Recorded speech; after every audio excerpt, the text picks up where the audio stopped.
Parang kilala ko yun ah. Team? Uy! Kamusta? Okay lang. Ikaw, ganda outfit mo ngayon ah. Saan punta? Ikaw ba kamusta ka? Ako, okay lang. Kamusta yung buhay mo? Hindi, kasi may hirap, pero kinakaya naman. Ikaw? May volunteer kami sa organization namin dito sa bahay. Baka gusto mo, baka willing ka. Ano bang, ano yan? Parang pabahay sa bawat Pilipino. Angat buhay ang lahat doon. Pwede ka magtrabaho, pwede kang kumita roon. Wait, talaga ba? Ganda. Ganda naman yan. Sigurado ka? Oo, willing ka ba? Sige, sige. Ano ba? Oo, ano naman kami oh. O sige, ano bang address mo? Papatawagan ko. Block 53 Lanti. Sa Sige, Tamar basta tatawagan ko kayo. sige. Papagbigay ako ng Sige, salamat ah. Salamat na rin. Ingat. May sugar daddy ka na, kuya. Liw, kaklase lang yun. Yun yung kinakwento ko sa inyo kaklase ko noon. Wilford, Timothy, bait. Wala namang kwentang pinag-usapan niyo, tara na nga. Kasi, ganito kasi yan. Tutulungan niya tayo. Magkaroon na tayong bahay. Yay! Siyempre, masaya yun. Sino ba naman tatanggi doon, di ba? Siyempre, tignan bahay na yun. Uy, ikaw, kuya. May lalaki ka na pala. Don't put right there.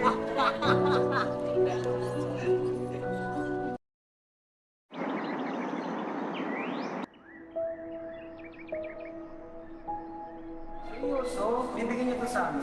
Oo. Napakalaking tulong talaga sa lahat. Walang ano man. Yan talaga yung programa namin na tumutong sa Panginoon, sa gitna ng kahirapan at kawalan, nananalangin po ako sa inyong banal na presensya. Ikaw lamang po ang aking sandigan. Patnubayan mo po ako, bigyan ng lakas at tapang upang mapagtagumpayan ang bawat hamon ng buhay. Tulungan mo po ako makita ang kabutihan sa kabila ng kahirapan, magtiwala sa inyong plano, at magkaroon ng pag-asa. Sa iyong mga kamay, pinagkakatiwala ko ang aking buhay at kapalaran. Sa ngalan ni Jesus. Amen. Gising na. May pasok pa kayo. Pasok pa kayo. Yan, Daddy. Gising na. Maligo na to. Maligo na to. Ate, ako ba unang maligo naman sila. Kumain ka na. Saluhan mo na kami dito. Ayoko nga, ano ka ba? Ano-ano namang drama yan? Araw-araw na lang bang ganito? Yan nga si Ate Andrea, alam mo naman yun eh. Wala kong bata talaga. Diyos ko, pati ba naman pagkain? Wala na bang iba? Kaumay.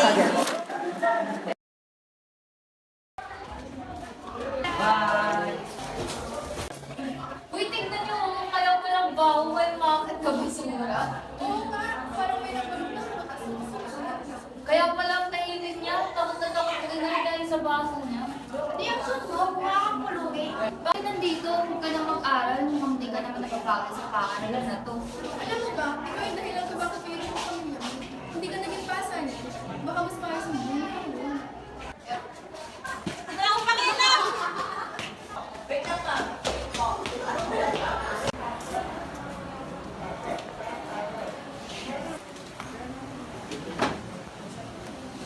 Nak, ayos ka lang. May problema ka, pwede mo sabihin sa akin. Napapansin ko kasi na lagi ka na lang nakatulala sa class. Nakausap na ako ng mga ibang group dahil dyan. Sabihin mo sa akin kung meron ako ng problema. Ano ba nangyari? Wala namang pong problema. Medyo nawawala ng yung focus ko po sa klase kasi po sa mga problema po namin sa bahay. Pasensya na po kung na-istorbo ko po kayo sa klase. Anak, di mo naman kami ini-stop.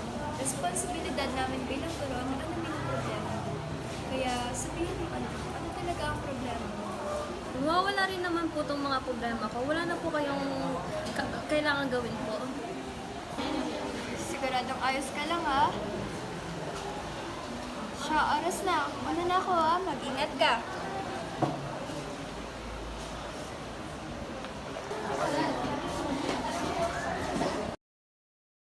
Andito na ang charity girl.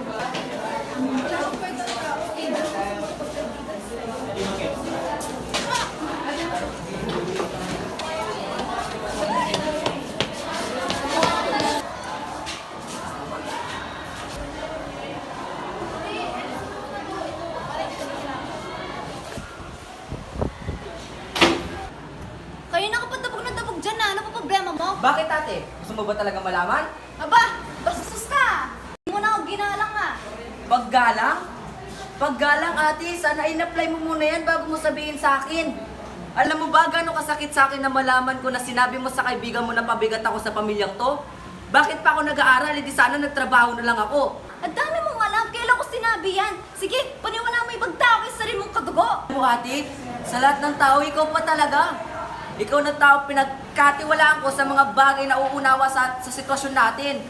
Pero bakit parang ganun ate? Ba't parang ikaw pa yung nagiging rason ng pagkalugmok ko? Kaya na pa talaga pagtingin mo sa akin, hindi mo nga pinakinggan mga paliwanag ko. Kahit kailan di ko magagawa yung mga sinasabi mo. Balibasa kasi sarado na yung utak mo sa paniniwala na masama ako. Alam mo, Ernan, ang sakit lang na mas paniniwala mo ibang tao kaya sa akin na parang bang wala akong ginawa mabuti para sa'yo.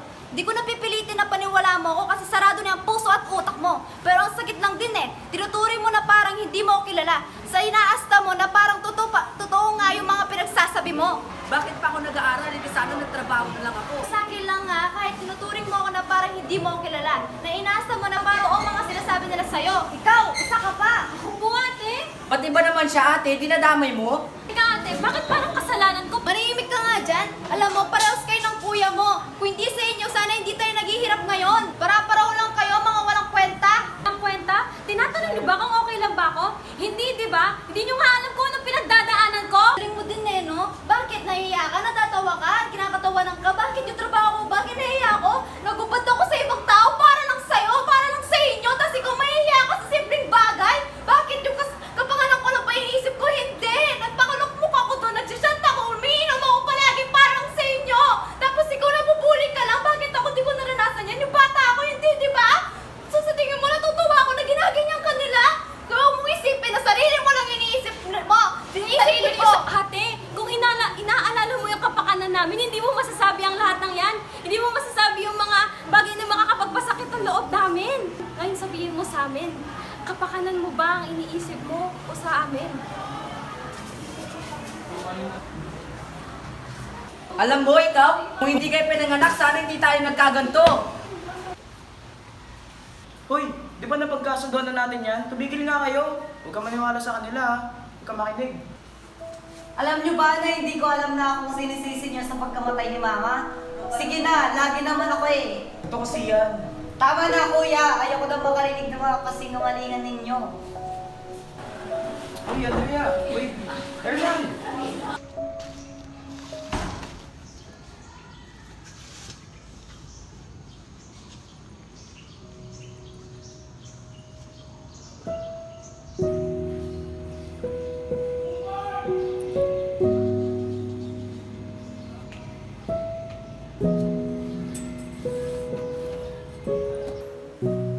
Nay? Nay? Nay? Nay? Ano ka ba? Hindi pa ako patay. Ano nangyayari sa'yo? Mag-away kami mga magkakapatid ko, Nay. Alam mo, naiintindihan kita. Pero kailangan, pahalagahan niyo pa rin yung pagkakapatid niyo. Magmahalan kayo, mag-intindihan kayo. Kayo na lang yung magkakakampi sa mundo. Kaya dapat, ingatan niyo ang isa't isa. Oo nga, tama ka. Susundin kayo ng mga yan. Ano, Nay? Nay? Nay? Nay!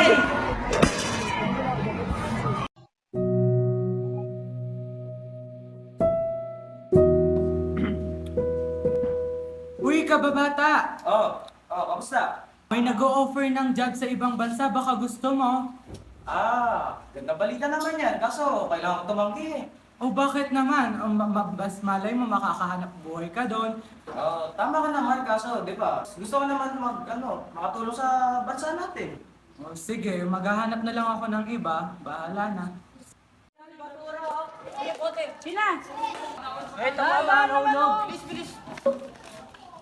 Ayan na, salamat. Masarap ang ulam natin mamaya. Kaya doon sa akin.